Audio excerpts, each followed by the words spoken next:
ಕಾರ್ಡ್ಸ್ನ shuffle ಮಾಡಿದಾಗ ಮತ್ತು ನಿಮ್ಮ ಚಾರ್ಟ್ನ ನೋಡಿದಾಗ ನಾನು ಎರಡನ್ನೂ ಕನ್ಸಿಡರ್ ಮಾಡಿಬಿಟ್ಟು ರೀಡಿಂಗ್ನ ಮಾಡ್ತಾಯಿದ್ದೀನಿ.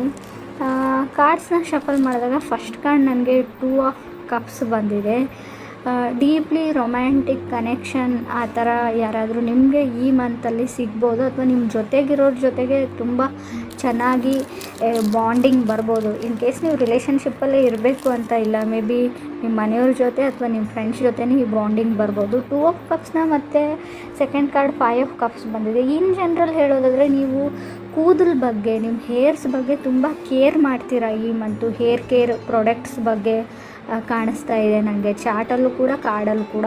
ಮತ್ತು ಈ ಮಂತಲ್ಲಿ ತುಂಬ ಸ್ಟ್ರೆಸ್ ನಿಮಗೆ ಜಾಸ್ತಿ ಆಗ್ಬೋದು, ತುಂಬ ಟೆನ್ಷನ್ ಮಾಡ್ಕೊಳ್ತೀರಾ ಅಂತ ಹೇಳ್ಬೋದು.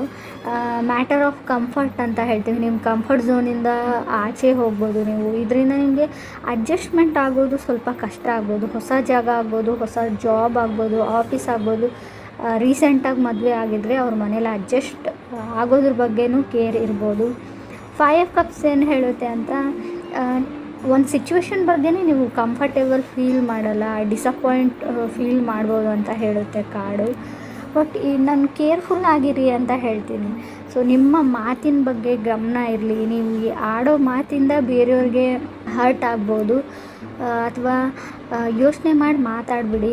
ಸಡನ್ನಾಗಿ ಏನೋ ಅಂದ್ಬಿಟ್ಟು ಆಮೇಲೆ ಅದ್ರ ಬಗ್ಗೆ ಯೋಚನೆ ಮಾಡ್ತೀರಾ ಅಂತಲೂ ಈ ಮಂತಲ್ಲಿ ಹೇಳ್ತಾ ಇದ್ದೆ. ನಿಮ್ಮ ಚಾರ್ಟು ಲಾಸ್ಟ್ ಮಿನಿಟಲ್ಲಿ ಮೈಂಡ್ ಚೇಂಜ್ ಮಾಡುವಂಥ ಚಾನ್ಸಸ್ ಇದೆ. ಯಾಕಂದರೆ ಥರ್ಡ್ ಕಾರ್ಡ್ ನನಗೆ 2 ಆಫ್ ಪೆಂಟಿಕಲ್ಸ್ ಬಂದಿದೆ. ಸೊ ಏನೋ ಗೊತ್ತಿಲ್ಲ, ಏನು ಸಡನ್ನಾಗಿ ಥಾಟ್ ಬರುತ್ತೆ ನನಗೆ ಗೊತ್ತಿಲ್ಲ. ಮೇ ಬಿ ಎಲ್ಲಿಗೋ ಹೋಗಬೇಕು ಅಂತ ಮೊದಲೇ ಪ್ಲ್ಯಾನ್ ಮಾಡ್ಕೊಂಡಿರ್ತೀರ. ಅಲ್ಲಿಗೆ ಈ ಡ್ರೆಸ್ ಕೋಡು ಅಥವಾ ಈ ಬಟ್ಟೆ ಹಾಕ್ಕೊಳ್ತೀನಿ, ಧರಿಸ್ತೀನಿ ಅಂತ ಅಂದ್ಕೊಂಡಿರ್ತೀರ. ಈ ಥರ ಹೋಗ್ತೀನಿ ಅಂತ ಅಂದ್ಕೊಂಡಿರ್ತಾರೆ. ಲಾಸ್ಟ್ ಮಿನಿಟಲ್ಲಿ ಅದೆಲ್ಲ ಚೇಂಜ್ ಮಾಡಿಬಿಟ್ಟು ಹೋಗೋವಂಥ ಚಾನ್ಸಸ್ ಕೂಡ ಇದೆ. ಬಟ್ 2 ಆಫ್ ಪೆಂಟಿಕಲ್ಸ್ ಏನು ಅಂದರೆ ಆ್ಯನ್ಸಿಸ್ಟರ್ಸ್ ಬ್ಲೆಸ್ಸಿಂಗ್ಸ್ ಅಂತ ಹೇಳ್ತೀವಿ. ನಿಮ್ಮ ಪೂರ್ವಜರು ನಿಮ್ಮ ಜೊತೆ ಇಲ್ಲದೇ ಇರೋರು, ಅವರು ಈಗ ಸದ್ಯಕ್ಕೆ ನಿಮ್ಮ ಜೊತೆ ಇರೋಲ್ಲ, ಅವರು ಪಾಸ್ಟ್ ಅವೇ ಆಗಿರ್ತಾರೆ ತುಂಬ ವರ್ಷಗಳ ಹಿಂದೆ. ನೀವು ನೋಡೂ ಇರಲ್ಲ, ಬರೀ ಫೋಟೋಲ್ಲಿ ನೋಡಿರ್ಬೋದು. ಆ ಥರ ಇರೋ ವ್ಯಕ್ತಿಗಳಿಂದ ನಿಮಗೆ ಬ್ಲೆಸ್ಸಿಂಗ್ ಸಿಗುವಂಥ ಚಾನ್ಸಸ್ ಇದೆ. ನಿಮ್ಮ ಕನಸಲ್ಲಿ ಕೆಲವೊಂದು ವಿಷಯಗಳನ್ನ ನೀವು ನೋಡ್ಬೋದು, ಕನಸಲ್ಲಿ ಬಂದು ನಿಮಗೆ ಬ್ಲೆಸ್ ಮಾಡ್ಬೋದು. ಅಥವಾ ಸಮಥಿಂಗ್ ನೀವು ನಿಮ್ಮ ನೇಟಿವ್ಗೆ ಹೋಗ್ಬೋದು, ಊರಿಗೆ ಹೋಗ್ಬೋದು, ನಿಮ್ಮ ಹಳೆ ಮನೆ ನೋಡ್ಬೋದು. ಆ ಥರ ಕೂಡ ಕಾರ್ಡ್ ಹೇಳ್ತಾ ಇದೆ. ಬಟ್ ಈ ಮಂತಲ್ಲಿ ಯಾವುದಾದ್ರೂ ಟ್ಯಾಕ್ಸಸ್ ಬಿಲ್ಸ್ನ ಪೇ ಮಾಡೋದಿದ್ರೆ ಪೇ ಮಾಡಿ. ಏನಾದರೂ ಮಾರೋವಾಗ ಅಥವಾ ಏನಾದರೂ ಬೈ ಮಾಡುವಾಗ, ತೊಗೊಳ್ಳೋವಾಗ ತುಂಬ ಕೇರ್ಫುಲ್ಲಾಗಿರಿ. ಈ ಗೌರ್ಮೆಂಟ್ ಟ್ಯಾಕ್ಸಸ್ಸು ಅಥವಾ ಫೆನಾಲ್ಟೀಸ್ ಬೀಳುವಂಥ ಚಾನ್ಸಸ್ ಇದೆ.